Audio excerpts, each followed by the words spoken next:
Namaste. My name is Amog and welcome to my podcast. In the previous monologues on the podcast, I had spoken about some values and principles that I find to be foundational in our modern social and personal life, at least in my view.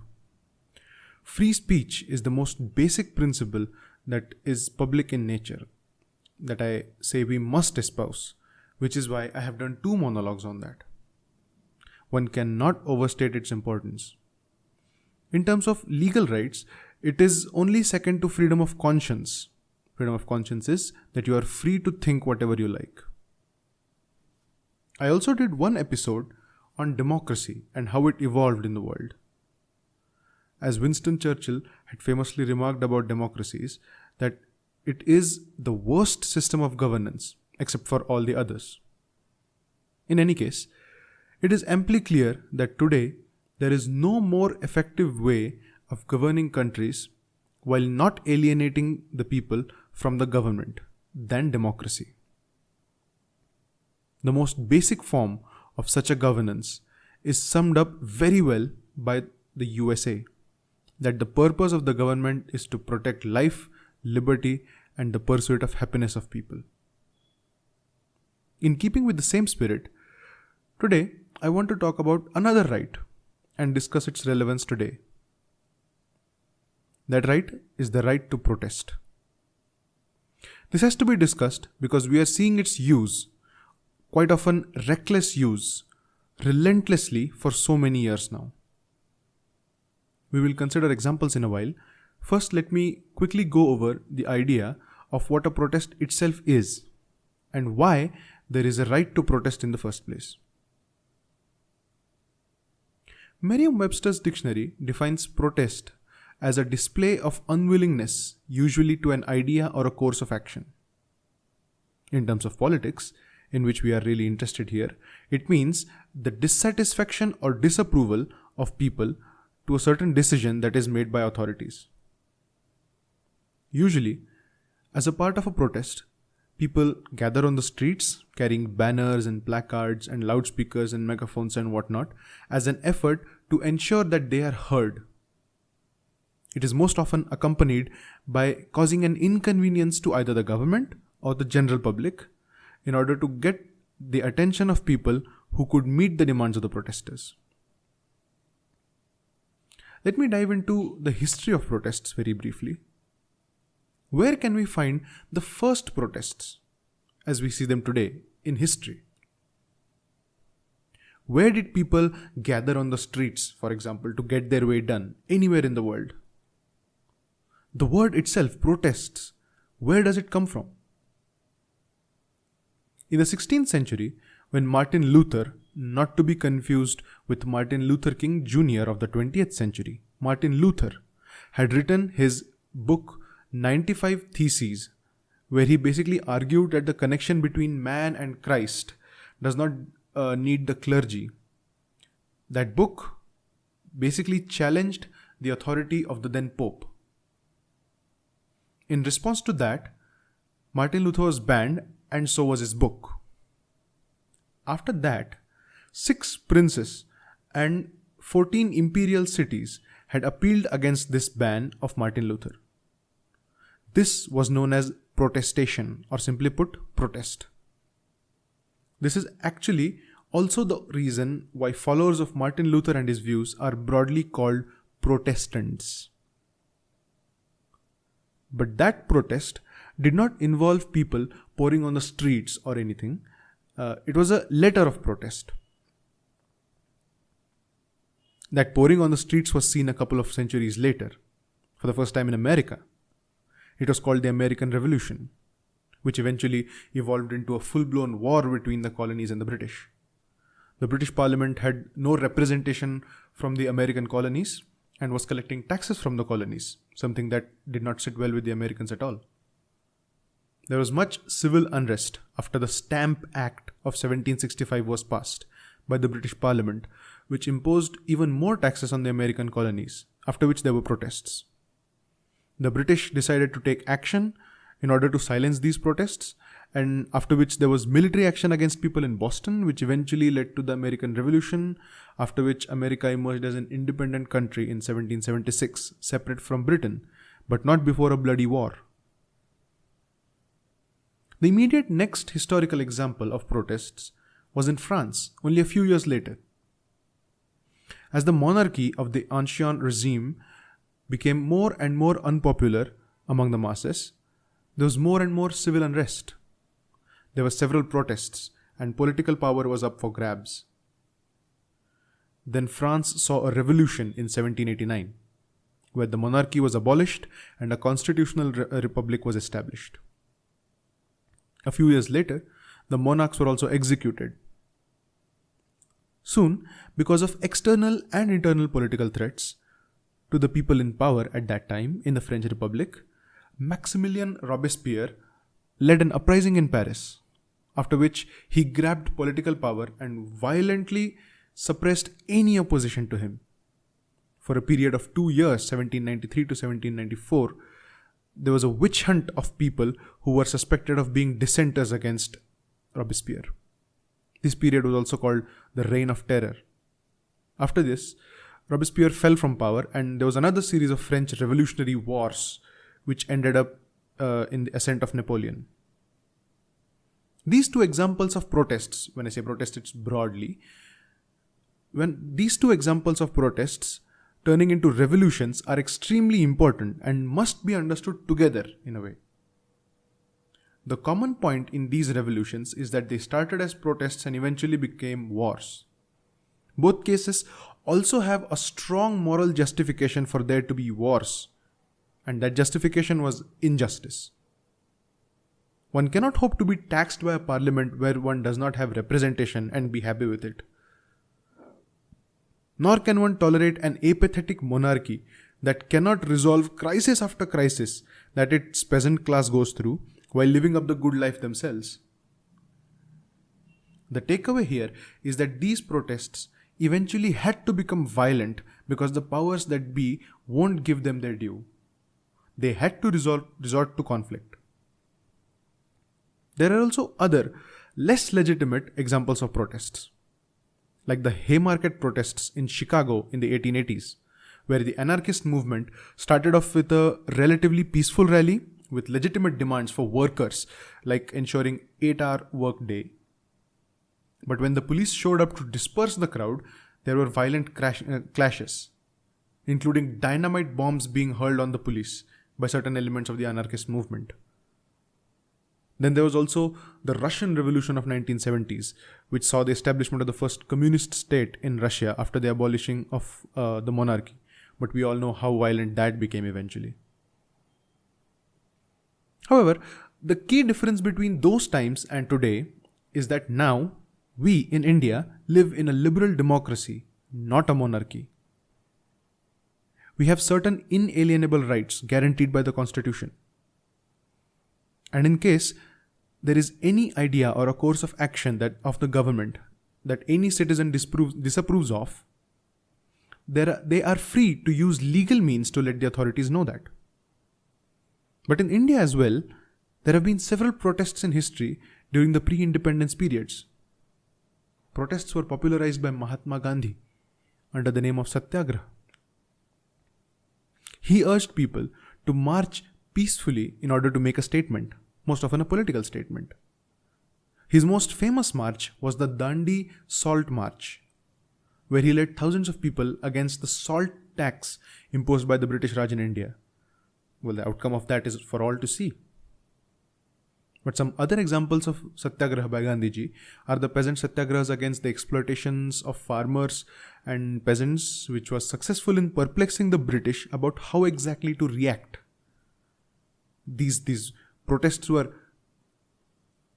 non-violent. The British were confused about how they should react to these non-violent protests.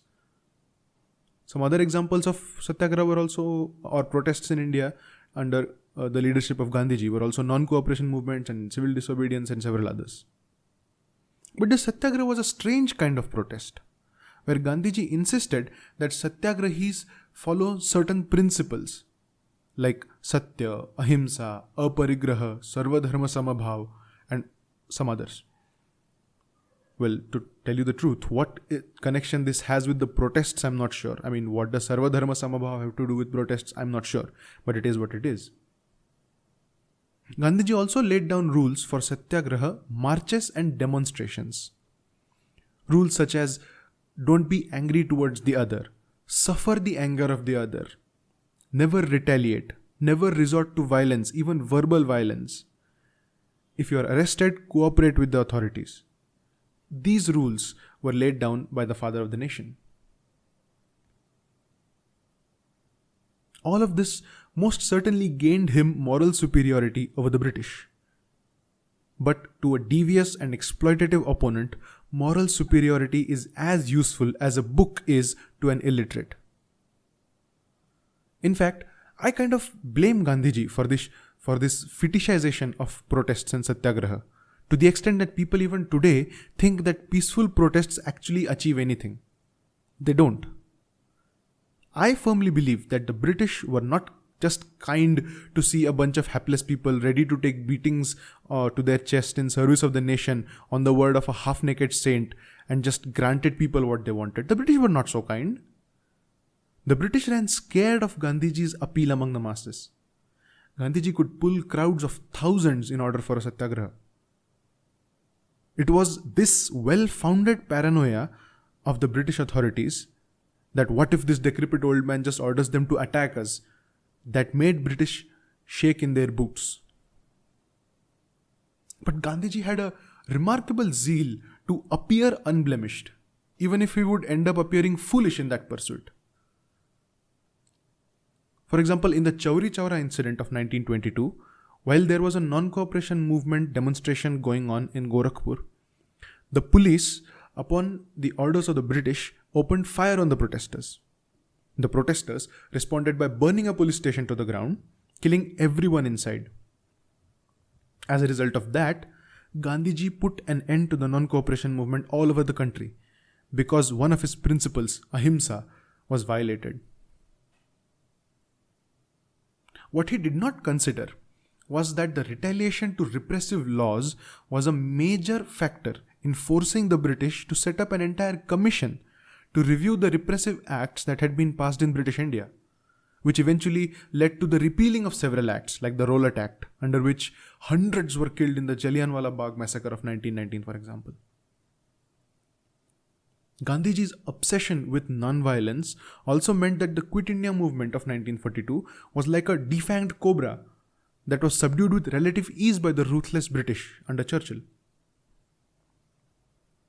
It is my firm belief that against a ruthless and cruel opponent, there is no place for ahimsa, especially when the opponent is entirely likely to take advantage of the fact that he will receive no retaliatory blows. A protest under those circumstances is justified, even if it gets violent. It is in the service of the freedom of the nation to kill an opponent of your freedom, especially if the opponent will not pause for a moment and think twice to do the same to you. This perverted sense of moral superiority attached to ahimsa of the Gandhian kind, that says don't strike back even in self-defense or retaliation, is seemingly honorable and admirable as a sentiment, but ultimately vain, useless, and pompous, since it leads to no good. But again, this was justified when the British were ruling us, not now. Now, let me just give you something to think about. We have a right to protest now, as is guaranteed in the constitutions of most of the countries. Well, except the Middle Eastern countries, but you get what I mean. It is supposed to be a manifestation of freedom of speech, freedom of assembly, and freedom of association. Each person has the right to protest something that he or she disagrees with in a peaceful manner. Why is this "in a peaceful manner" phrase so important? Because the government has to uphold law and order.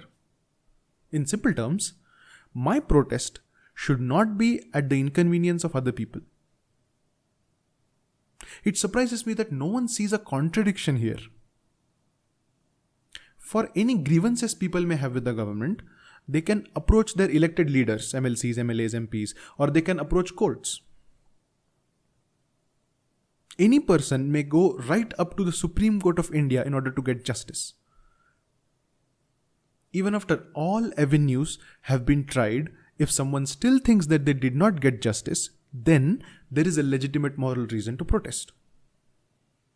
But one has to realize that protests rely on this idea of the heckler's veto. Heckler's veto is nothing but using violence as a tool of negotiations. Let us consider any protest that has taken place in the recent past. For example, the CAA protests. The act itself has been challenged in courts for its constitutionality. There have been hundreds of hours worth of discussions on all fora, mainstream media, TV, YouTube, everywhere. Yet there were protests on streets, even riots, for 100 days no less. And that too in the capital of the city, capital city of the country, on extremely busy roads. What do you think the idea behind these protests was? It was, we will do a chakka jam till the government listens to us. And this was considered a protest, a legitimate protest. Why do I say that? Because there was no action taken against all of those people sitting in Shaheen Bagh for 3 months. I ask myself, how do we have a right to protest which leads to the violation of other people's rights when they are inconvenienced by blockading roads? Is this not a contradiction that people see? There cannot be two rights that act against each other, which means either the right to protest itself is a problem, or more likely that the protests in Shaheen Bagh are not protests but blockades, and they should be dealt with a firm hand. Take the farmers' protests, for example, the recent ones. I personally have no issues with farmers or even alleged farmers coming to protests in their expensive vehicles. I do not begrudge people their wealth if it is upstandingly begotten. What I object to is the destruction of property of others, be it private property or public property. We saw several examples of people destroying public property. People were even shutting down Jio towers in Punjab. That's not even a protest. It's just vandalism. You cannot damage property and claim it to be protesting. There is a serious problem in that. If protests against the laws passed by Indian government is justification for violence, then even CPI Maoists are protesters, not terrorists. That's a slippery slope, one that we should not be toying around with.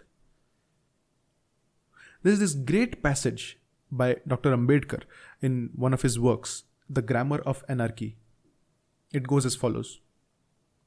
If we wish to maintain democracy, not mere in form, but also in fact, what must we do? The first thing in my judgment we must do is to hold fast constitutional methods of achieving our social and economic objectives. It means we must abandon the method of civil disobedience or non-cooperation and satyagraha. When there was no way left for constitutional methods of achieving economic and social objectives, there was a great deal of justification for unconstitutional methods. But where constitutional methods are open, there can be no justification for unconstitutional methods. These methods are nothing but the grammar of anarchy, and the sooner they are abandoned, the better for us. That was Dr. Ambedkar, talking about the culture of protests for every little thing, especially after we had our own constitution, our own laws in place. He saw little difference between these methods and those of anarchy. This here is a decision that we must make for ourselves. Do we want to live in the hangover of our British colonial past and keep thinking of our government as an oppressive force that has to be fought against? Or do we want to consider the government as the greatest living experiment of modern India and keep improving the system from within? Think about it. If you liked today's episode, please be sure to leave a thumbs up on the video. If you have anything to say about today's episode, then be sure to leave a comment. Positive, negative, everything is welcome. And for more such content, please consider subscribing to my channel. Thank you.